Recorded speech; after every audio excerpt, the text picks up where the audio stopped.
En este vídeo vamos a hablar sobre los diferentes conceptos que nos vamos a encontrar cuando hablamos de perspectiva y así poder entender más al detalle todo lo que voy explicando durante este proceso, y aparte también te voy a dar varios ejemplos visuales para que puedas ir asimilando de una manera mucho más fácil todos estos conceptos. Lo primero es entender las tres dimensiones que tenemos, los cuales se dividen en tres ejes que seguramente ya conoces y serían el eje X, el eje Y en verde y el eje Z en naranja. En todos los elementos vamos a tener estos tres ejes en los cuales vamos a poder tener medidas y poder tener dicho volumen. Con el azul sería esta línea de aquí y todas las líneas paralelas. Las líneas paralelas son dichas líneas que están justamente pasando en la misma dirección que la otra. Y en este caso tendríamos 5 líneas paralelas en el eje Z.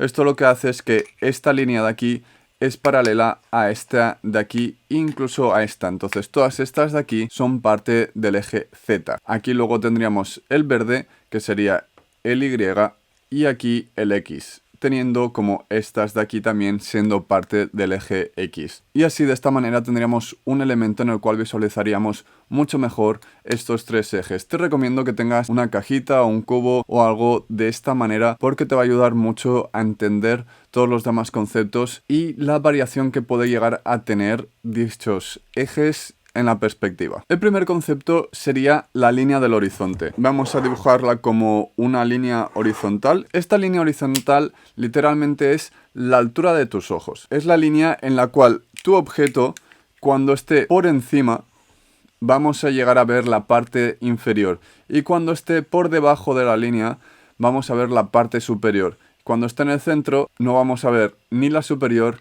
ni la inferior. Entonces, esta va a ser la línea que nos va a delimitar el plano superior y el plano inferior para nuestra perspectiva. Y te va a ayudar un montón esto para poder posicionar elementos y cómo tener en cuenta qué elementos y qué parte vemos de cada elemento que dibujamos en nuestras ilustraciones. Y a partir de ahí tendríamos que posicionar estos tres ejes en nuestro espacio. Para ello tenemos diferentes maneras de representarlo, que las más comunes suelen ser utilizando un punto de fuga, dos puntos de fuga o el más complejo, los tres puntos de fuga. Un punto de fuga, que lo vamos a escuchar un montón, va a ser el punto en esta línea del horizonte, el cual todas las líneas de ese eje van a ir hacia esta dirección. Vamos a hacer el ejemplo con una cuadrícula con dos puntos de fuga, en los cuales los dos puntos de fuga suelen ser primero el X y el Y.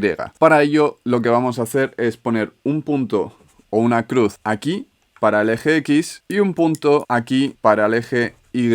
Estos dos puntos, cuanto más separados, vamos a tener una visualización más normal, menos exagerada de las dimensiones que necesitamos. Entonces, según la distancia que hay entre estos dos puntos, nuestros elementos van a cambiar mucho. Así que te recomiendo que hagas diferentes pruebas que ya te diré a continuación. Estos puntos de fuga literalmente se van a utilizar para dibujar varias líneas. En este caso voy a hacer líneas aleatorias para crear como una cuadrícula, y esta cuadrícula nos va a hacer como si estuviéramos en la Matrix. Veremos estas líneas base de espacio que muchas veces encontramos en los mapas para saber qué distancia tenemos. Con esto ya tendríamos varios puntos de fuga del eje X y ahora nos dispondremos a hacer los del eje Y.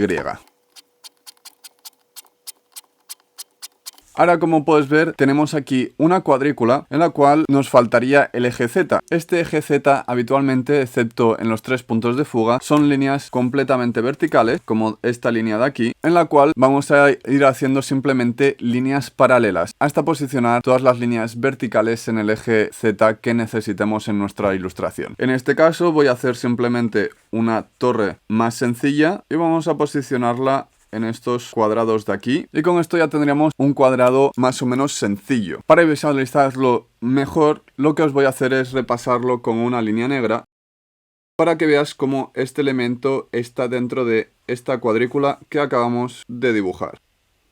Simplemente siguiendo dichas líneas vamos a poder crear diferentes elementos y al añadirlos dentro de esta cuadrícula y siguiendo estas pautas de espacio vamos a hacer que todos estos elementos se visualicen como estos ejemplos de aquí, los cuales tenemos 2 y 3 puntos de fuga. Y la pregunta del millón sería ¿cuándo utilizo un punto de fuga, cuándo utilizo 2 y cuándo utilizo 3 puntos de fuga? Y la respuesta es bastante sencilla. Cuando tengamos una pared que vemos de cara, completamente plana delante de nuestro y queremos representar esta profundidad que sale hacia la pared o de la pared, aquí es cuando vamos a utilizar un punto de fuga, porque lo que vamos a tener es el eje Y en este caso haciendo líneas paralelas en esta dirección, el eje Z haciendo líneas completamente paralelas en esta dirección y el único que tendría profundidad sería el eje X, el cual posicionaremos en el centro de nuestra línea del horizonte. Recordad, siempre tenemos que tener una línea de horizonte para tener referencia para nuestros puntos de fuga, los cuales el primer punto y el segundo siempre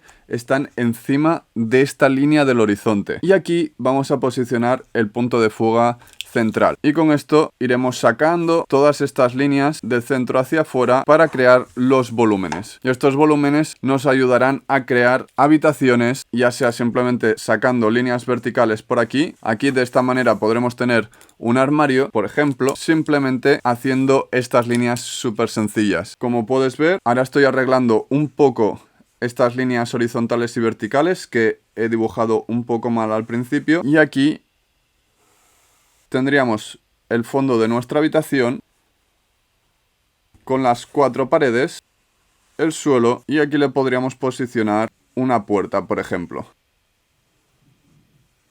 Y de una manera sencilla, todos estos elementos que vayamos añadiendo siguiendo estos pasos estarían posicionados en el mismo espacio. Cuando utilizamos los 2 puntos de fuga. Los 2 puntos de fuga es cuando el objeto que vamos a dibujar, en vez de tenerlo plano, lo tenemos en un ángulo. Al tener este ángulo, lo que nos va a permitir que el eje X tenga un punto de fuga, todas las líneas puedan ir hacia una dirección específica y el eje Y pueda ir hacia otro completamente diferente. Y en ese caso nos ayudaría a crear perspectivas como la que hemos hecho anteriormente. Da igual el ángulo que tengamos, que nos va a ayudar a hacerlo. Según si tenemos la caja un poco más inclinada o menos, nos va a hacer que este punto de fuga se acerque más o se aleje más, ya que nos va a marcar la referencia en dónde nuestro elemento se va a ir posicionando. Si lo tenemos más puesto en este punto, aquí ya cerca, o si lo tenemos un poco más en esta posición. Entonces, según donde lo tengamos, nos va a marcar estos puntos de fuga. Y por último,